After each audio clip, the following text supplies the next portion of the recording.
Coalition camerounaise contre le tabac, Dr Flore Déby-Yébé.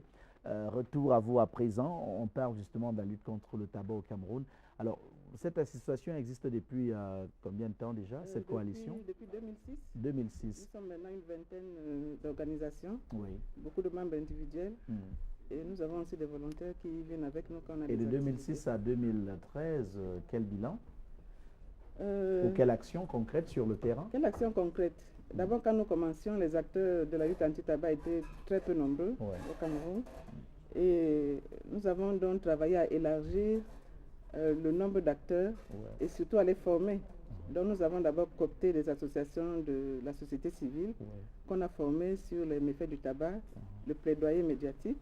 Nous avons également formé les journalistes aussi au tabac et aux activités de l'industrie pour mieux les surveiller.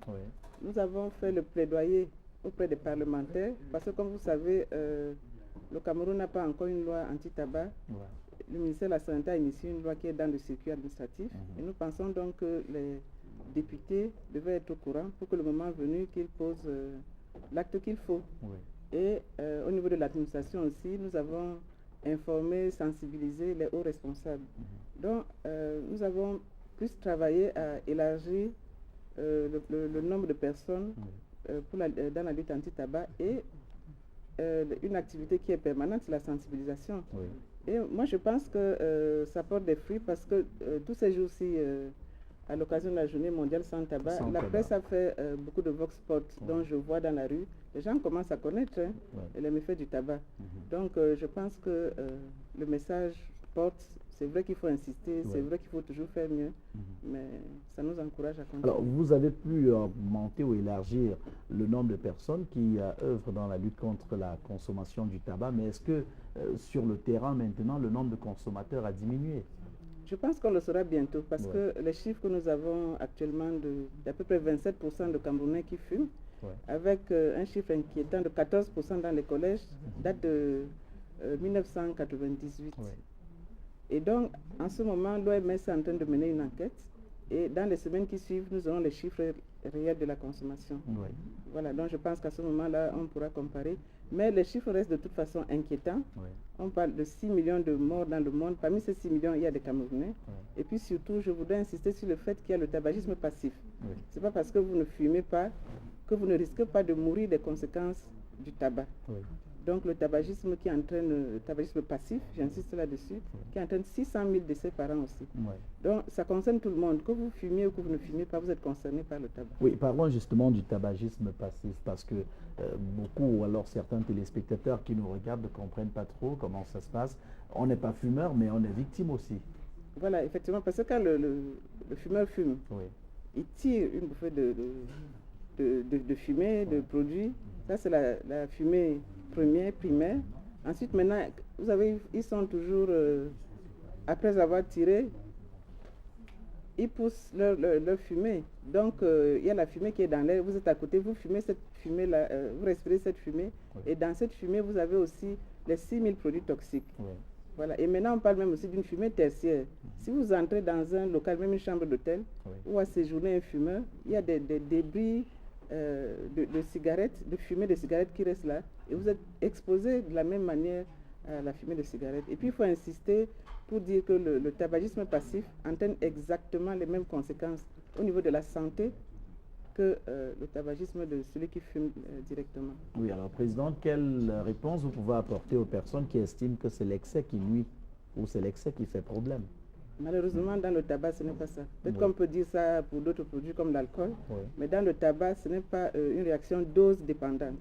Vous pouvez fumer une seule cigarette par jour et avoir des conséquences graves, selon votre physiologie, selon la manière dont vous fumez, selon votre prédisposition. Et celui qui fume 200 ou 20, un paquet par jour, vous pouvez avoir les mêmes conséquences. Donc le tabac, il n'y a pas de dose, il n'y a pas une dose qui est inoffensive.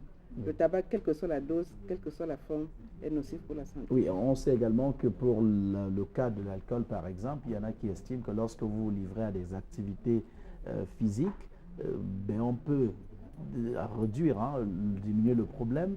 Est-ce que pour le tabac, il y a aussi des moyens de pouvoir évacuer ce tabac-là? La seule manière de pouvoir évacuer le tabac, c'est d'arrêter de fumer. C'est justement pour ça que nous encourageons les fumeurs. Mais arrêter, ce n'est pas facile. C'est pas facile. Justement, nous les encourageons à tenter, à vouloir d'abord, parce que pour arrêter de fumer, le plus important, c'est la motivation. D'ailleurs, avant tout traitement, avant tout sevrage tabagique, on teste, on mesure ses motivations. Parce qu'on n'est pas prêt tout le temps à arrêter de fumer. Donc, il y a un moment où vous êtes... Vous avez quelques techniques d'approche? C'est scientifique. Il y a des questions qu'on vous pose. À quel moment de la journée vous fumez, donc, par rapport à votre comportement. Donc, c'est un test. Et après, on a un chiffre, hein, ça c'est noté sur 10. On voit si vous êtes motivé ou pas. Sinon, il faut faire des entretiens pour vous motiver. Parce que le tabac, vraiment, ça emprisonne. Donc, vous êtes prisonnier, vous êtes dépendant de la nicotine. Et on ne vous condamne pas pour ça. Mais donc, il faut se faire aider. Il y a des gens qui arrêtent du jour au lendemain parce qu'ils ont eu un choc. Et la plupart du temps, c'est ceux qui se sont rendus compte qu'ils étaient esclaves et qui ont décidé de ne plus être esclaves du tabac, ils ont arrêté. Mais il y a beaucoup de méthodes, que ce soit par la prière, que ce soit par la confiture ou traitement médical avec les substituts. Toutes les méthodes sont bonnes pour arrêter. Et surtout, n'hésitez pas à vous faire assister et ne vous découragez pas si la première tentative n'a pas marché. Parfois, on a besoin de faire 3, même 6 tentatives. Et la bonne nouvelle aussi, c'est que dès que vous cessez de fumer, vous récupérez les fonctions de votre organisme et après, votre espérance de vie redevient normale. Voilà, et donc vous êtes vraiment gagnant, même si vous arrêtez pour une semaine. Normale. Voilà, même si vous arrêtez une semaine, c'est déjà ça de prix. Un mois, c'est toujours bien. Il ne faut pas se décourager. Alors, permettez-nous à présent de rentrer dans l'organisme. On sait que le tabac, on parle de ses méfaits sur la peau, à l'intérieur également. Mais quels dégâts cause le tabac dans notre organisme réellement? Je pense que déjà, vous avez parlé de la peau, c'est très important.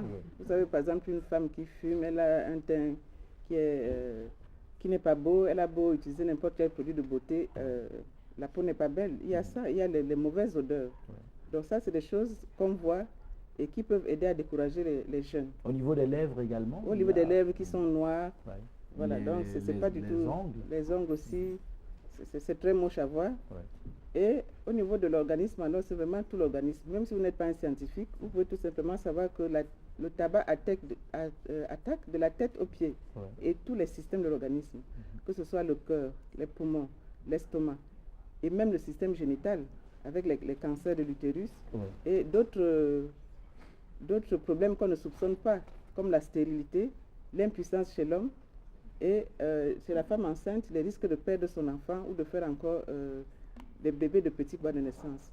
Et j'aimerais aussi ajouter que le tabagisme, vous pouvez avoir les maladies liées au tabac, mais le tabac est un facteur de risque et un facteur aggravant pour la plupart des maladies chroniques. C'est-à-dire si vous êtes diabétique, si vous êtes hypertendu, vous êtes asthmatique, si vous fumez, vous compliquez votre maladie, vous compliquez même le traitement de ces affections-là.